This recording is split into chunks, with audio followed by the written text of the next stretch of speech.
Hey guys, welcome. গল্পের নাম পোড়া লাশ পার্ট 1। তো শুরু করা যাক। গভীর রাতে ব্যালকনিতে দাঁড়িয়ে থাকবেন না, কারণ নজর লেগে যেতে পারে। মোবাইলে শুধু এইটুকু মেসেজ এসেছে, একটা প্রাইভেট নাম্বার থেকে। কে পাঠিয়েছেন, কেন পাঠিয়েছেন তা জানি না। আর আমি গভীর রাতে ব্যালকনিতে দাঁড়িয়ে থাকি, এটা লোকটা জানলো কেমন করে?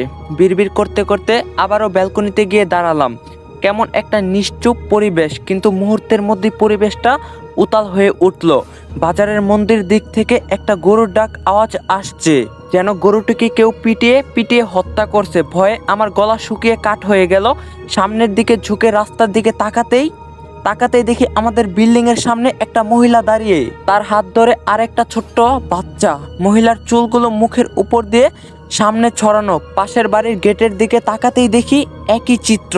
আমার মাথা সেই সময় কাজ করছিল না। সারাদিন কঠোর পরিশ্রম করে না ঘুমিয়ে রাত জাগার কারণে আমার হেলুসিনেশন হতে পারে, এটা ভেবে আমি রুমে চলে আসলাম। সকালে এক কাপ কফি হাতে করে ব্যালকনিতে যেতেই নিচে অনেক মানুষের আগমন দেখতে পেলাম। দেখি ভ্যানে করে একটা মানুষের লাশ নিয়ে যাওয়া হচ্ছে। ঘটনাটা পরিষ্কার করে বোঝার জন্য নিচে নেমে গেলাম। একটা মহিলাকে জিজ্ঞাসা করতেই বলে উঠল, আপা, আপনি বাইরের মানুষ, 2 দিন হলো ঘর ভাড়া নিছেন, এগুলো শুনে খামাখা ভয় পাবেন, তার চেয়ে বরং না শোনাই ভালো। তখন আমি বললাম, তবু আপা বলেন না। তখন মহিলাটি বলল, রাতে কি আপনি গরুর ডাকার আওয়াজ শুনছেন? আমি বললাম, হ্যাঁ, রাত 2টোর দিকে। তখন আপা বলল, রাস্তার দিকে তাকাইছিলেন নাকি? তখন আমি বললাম, রাস্তার দিকে তাকিয়ে দেখি প্রতিটা ঘরের সামনে একজন মহিলাও একটা বাচ্চা দাঁড়িয়ে আছে।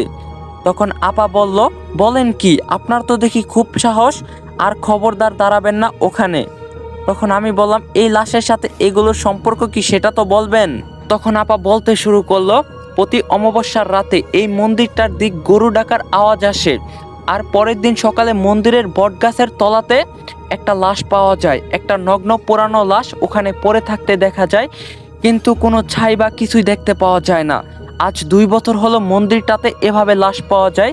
কেউ সাহস করে গরু ডাকার আসল রহস্য বের করতে পারে নাই। একদিন আমরা সবাই মিলে বের হতে যাব, তখনই গেটের সামনে একটা মহিলাও একটা বাচ্চা ভূত দেখি সবাই। মহিলার মুখ এতটাই বিভৎস ছিল যা বলে বোঝাতে পারবো না আপনাকে। সেই থেকে কেউ আর সাহস করে এগোয় না। আমি মহিলার কথা শুনে আমার গলা শুকিয়ে আসলো। একে তো নতুন এলাকায়, তারপর এরকম অভিজ্ঞতা হবে জীবনও ভাবতে পারিনি। বাড়ির কাছে হলে মাকে আমার কাছে রাখতাম, কিন্তু এটা তো অনেক দূরে। সকালের নাস্তা করে অফিসে চলে আসলাম। কাজে মন বসাতে পারছিলাম না। সেটা দেখে আমার একজন কলিগ আমাকে বলল, সুমনা, তোমাকে বেশ চিন্তিত দেখাচ্ছে, নতুন বাসার জন্য কোনো সমস্যা হচ্ছে? তখন আমি বললাম, না মাহিম, আমি অন্য একটা বিষয় নিয়ে চিন্তিত। আচ্ছা, আপনার বাসা কোথায়? তখন মাহিম বলল, আপনার বাসা থেকে 1 কিলোমিটার দূরে। কিন্তু কেন বলেন তো? তখন আমি বললাম, না মানে আমার বাসার পাশে মন্দিরটাতে গতকাল একটা লাশ পাওয়া গেছে, জানেন আপনি? তখন মাহিম বলল, এটার নতুন কি? আমি এখানে 6 মাস আছি, 6 মাসে 6টা লাশ পাওয়া গেছে শুনেছি। পুলিশ কতবার যে অভিযান করছে, কিছুই পায় না, কোনো প্রমাণ মিলে না হত্যার। সবাই ধারণা করে মন্দিরের যেসব মানুষের লাশ পোড়ানো হয় সেই লাশগুলোর পরই প্রতিশোধ নিচ্ছে। তখন আমি বললাম, আচ্ছা, লাশগুলো তো ছাই হচ্ছে না, শুধু তেলে ভাজা মাংসের মতো করে পুড়িয়ে মারা হয়। আমার কেমন যেন লাগছে বিষয়টা। তখন মাহিম বলল, অফিসে মন্দিরের কথা আলোচনা করা নিষেধ, তবু আপনাকে বললাম বেশি মাথা ঘাটিয়েন না। প্রথমত নতুন জায়গায় এসেছেন, দ্বিতীয় মেয়ে মানুষ হয়ে এসব নাক গলানোর দরকার নেই, ভয় পাবেন খালি খালি। তারপর আমি অফিস থেকে বাড়িতে এসে সেই দিন গুগল ম্যাপে সার্চ দিয়ে এলাকাটা দেখে নিলাম ভালো করে। মন্দিরটা একেবারে এলাকার শেষের দিকে। 400 বছর আগেকার পুরনো মন্দির, অনেক জনপ্রিয়, তাই সাহস করে হয়তোবা প্রশাসন কিছু করতে পারে না। মন্দিরের ওপাশটাতে শুধু মাঠ আর মাঠ, 100-2 বাড়ি এই এলাকায়। বিষয়টা নিয়ে ভাবছি, তখনই সেই প্রাইভেট নাম্বার থেকে একটা মেসেজ, আজ রাতে দাঁড়িয়ে থাকবেন, আপনাকে দেখার অনেক ইচ্ছা জাগছে। অপরিচিত কোনো জিনিস যদি সারপ্রাইজ হয়ে লাইফে আসে, তাহলে সেটা দেখার প্রবল ইচ্ছা সবার মধ্যেই কাজ করে। আমার মধ্যেও কর্তা ছিল, তাই আমি সেই দিন বারান্দায় গিয়ে দাঁড়ালাম, কিন্তু একটু লুকিয়ে থাকার চেষ্টা করলাম, সেটাতে সাকসেসফুল হলাম আমি। একটু পরেই দেখি মাথায় টুপি পরা একটা 27-28 বছরের যুবক আমার ব্যালকনির দিকে বারবার তাকাচ্ছে। রাস্তার আলোতে যতটুক দেখা গেল তাতে অপরিচিত মনে হলেও এবার আমি সোজা হয়ে দাঁড়ালাম। কিছু দূর গিয়ে লোকটা একটা বাড়িতে ঢুকে গেল। এভাবে প্রায় 20 দিনের মতো আমিও লোকটাকে ফলো করলাম। প্রতিদিন লোকটা ওই বাড়িতে ঢুকে ঠিক রাত 2টাতে। লোকটাকে জানার জন্য আমি একটা শুক্রবারে ওই বাড়িতে চলে গেলাম, যেখানে প্রতিদিন অপরিচিত লোকটা ঢোকে। বাসার কলিং বেল চাপতেই একটা বয়স্ক মহিলা বের হয়ে আসলো।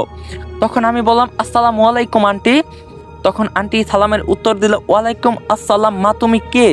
তখন আমি বললাম, আন্টি আমি ওই পাশের বিল্ডিংয়েই ভাড়াটিয়া, আজ 25 দিন যাবত এসেছি।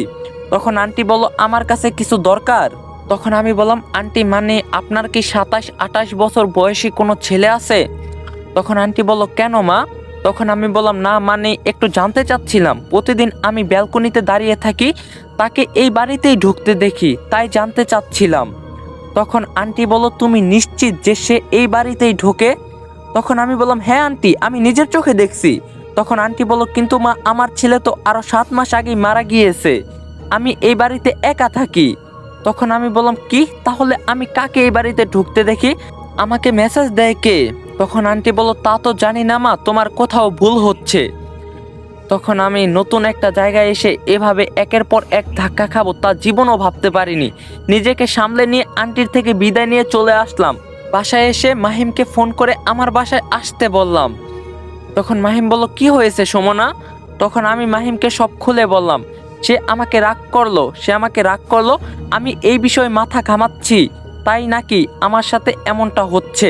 আমি মাহিমকে মেসেজ দেখাতে গেলাম, কিন্তু সবচেয়ে আশ্চর্যের বিষয় হলো মোবাইলে একটা মেসেজও দেখতে পেলাম না। আমাকে কিছু সময় সান্ত্বনা দিয়ে মাহিম চলে গেল। আবারও আরেকটি অমাবস্যার রাত চলে আসলো। সেদিন নিচের বাসার সবাই এসে আমাকে সতর্ক করে দিয়ে গেল এই রাতে যেন বারান্দায় না যাই আমি। রাতে ফেসবুকিং করতে করতে কখন যে রাত 1টা বেজে গেছে খেয়াল করিনি। হঠাৎ সেই ভয়ঙ্কর শব্দ, মনে হচ্ছে পিটিয়ে পিটিয়ে হত্যা করছে। পরিবেশটা কেমন জানি ভয়ঙ্কর হয়ে গেল। ভয়ে গায়ের লোম দাঁড়িয়ে গেল। কাঁথা মুড়ি দিয়ে শুয়ে পড়লাম। কোনো মতেই দু চোখের পাতা এক করতে পারছিলাম না। ভয়ঙ্কর এক রাত পার করার পর সকালে উঠে যথারীতি একটা লাশ পাওয়ার খবর শুনলাম। এবার আর ভয় না পেয়ে লাশের কাছে গেলাম। একদম বীভৎস অবস্থা, মাথার ভিতর শুধু এই ঘটনা ঘুরতে থাকলো। আবারও সেই আগের মতো কোনো কাজে মন বসাতে পারছিলাম না। এবার অফিস থেকে 3 দিনের ছুটি নিলাম। ছুটি নিয়ে সোজা থানায় চলে গেলাম। থানার ওসিকে মন্দিরের লাশের কথা জিজ্ঞাসা করতেই আমার কথার পাশ কাটিয়ে যেতে লাগলো। কোনোভাবেই সে আমার সাথে এই কথা বলতে প্রস্তুত নয়। আমি থানা থেকে বিষণ্ণ মনে বের হয়ে আসছিলাম, তখন এক মহিলা কনস্টেবল আমাকে ডাক দিল, তার কাছে যেতেই বলল, আপনি মন্দিরের লাশের ব্যাপারে শুনতে চাচ্ছেন কেন? তখন আমি বললাম, এই ভয়ঙ্কর মৃত্যু আমার ঘুম কেড়ে নিয়েছে, আমি এর পোস্টমর্টমের রিপোর্ট দেখতে চাচ্ছিলাম। তখন মহিলাটি বলল, আমি আপনাকে দেখাতে পারি যদি আপনি কাউকে না বলেন। তখন আমি বললাম, এরকম ভালো মানুষ পাওয়া মুশকিল, তাই তাকে বললাম, কি যে বলেন, আপনি আমার উপকার করবেন আর আমি সবাইকে বলে দিব, তা হয়? তিনি আমাকে সন্ধ্যার পরে একটা জায়গায় আসতে বললেন। যথাসময়ে তিনি চলে আসলেন, আমাকে সবগুলো লাশের পোস্টমর্টমের রিপোর্ট দেখালেন। আশ্চর্য হলেও এটা সত্য যে লাশের গায়ে কোনো আঘাতের চিহ্ন নেই, না আছে কোনো হাতের ছাপ, শুধু আগুনের তাপের সাহায্যে তাদের হত্যা করা হয়েছে। এ পর্যন্ত 8টা লাশ পাওয়া গেছে, সবগুলো একই। তখন আমি বললাম, আপনারা লাশগুলোর পরিচয় বের করতে পেরেছেন? তখন মহিলাটি বলল, হ্যাঁ সবগুলো লাশের পরিচয় আমরা বের করছি, সবাই 20-22 বছরের যুবক। সবচেয়ে আশ্চর্যের বিষয় হলো যে 8 জন মারা গিয়েছে তারা সবাই একই কলেজে পড়ালেখা করত। তখন আমি বললাম, কি বলেন এসব? তখন মহিলা আবারও বলল, তারা একে অপরের বন্ধু ছিল, তাদের এই বন্ধু মহলে আরো 2 জন আছে, 10 জনের বন্ধুত্ব ছিল, এখন সেখান থেকে 2 জন আছে। তার কথাগুলো শুনে মাথাটা অসহ্য যন্ত্রণা করছিল। তখন আমি মাহিমকে ফোন দিলাম যাতে এসে আমাকে নিয়ে যায়। মাহিমকে এবারও সব বললাম। মাহিম আমাকে একটা কথা বলল, যেটা শুনে আমি বেশি আতঙ্কিত হয়ে পড়লাম। অমাবস্যার রাতে যে মহিলাকে বাচ্চা সহ দেখা যায়, সেই মহিলা আরো 1 বছর আগে মারা গিয়েছে। শরীর প্রচণ্ড খারাপ হয়ে যায় মাহিমের কথা শুনে, মাথার ভেতর চক্কর দিতে থাকে। কিছুতেই বুঝতে পারছিলাম না যে 1 বছর আগে মারা যাওয়া একটা মহিলা কিভাবে তার বাচ্চা নিয়ে সবার বাড়ির সামনে দাঁড়িয়ে থাকবে। মাহিমকে আমার সব ব্যাপারে সাহায্যের কথা বললাম। সে খুব সহজভাবেই আমাকে সাহায্য করতে চাইলো, কিন্তু বারবার বারণও করছিল, কারণ একটা মেয়ে হয়ে নাকি আমি বেশি বাড়াবাড়ি করে ফেলছি। কারোর কথা আমার কেয়ার করার টাইম নাই। আমি আমার মতো করে পোড়া লাশের সন্ধান বের করব। সেদিন সন্ধ্যায় আবারও মেসেজ আসলো, খোলা চুলে লুকিয়ে থেকে আমাকে দেখে কি লাভ ম্যাডাম, আপনি বরং দাঁড়িয়ে থাকবেন, একদিন আমি আপনার সাথে দেখা করব। লোকটার সাহস মন্দ না। অপরিচিত একটা মেয়েকে এভাবে মেসেজ করে বিরক্ত করার মানে কি? তিনি কি আমার সাথে মশকরা করছেন, না আমাকে ভালো তার এই কয়দিনে মাথার যে অবস্থা হয়েছে তাতে কিছুদিনের মধ্যে পাগল হয়ে যাব মনে হচ্ছে। রাতের রান্না শেষ করে ঘরে ঢুকতেই দেখি জানালার পর্দার ওপাশে মানুষের আকৃতির কেউ একজন দাঁড়িয়ে। কে কে বলে চিৎকার করলাম, কেউ নেই।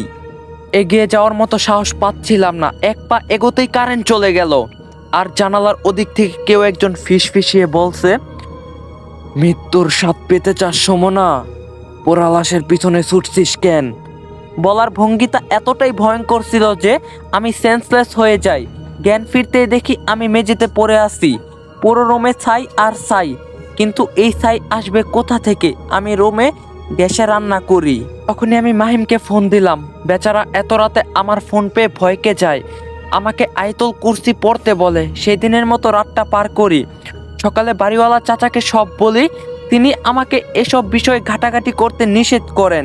কি দরকার এসব ভূত প্রেতের পিছনে ছুটে? চাচার কাছে ছাইয়ের কথা বলতে তিনি এমনভাবে ভরকে গেলেন যেন তার সামনে কাউকে খুন হতে দেখলেন।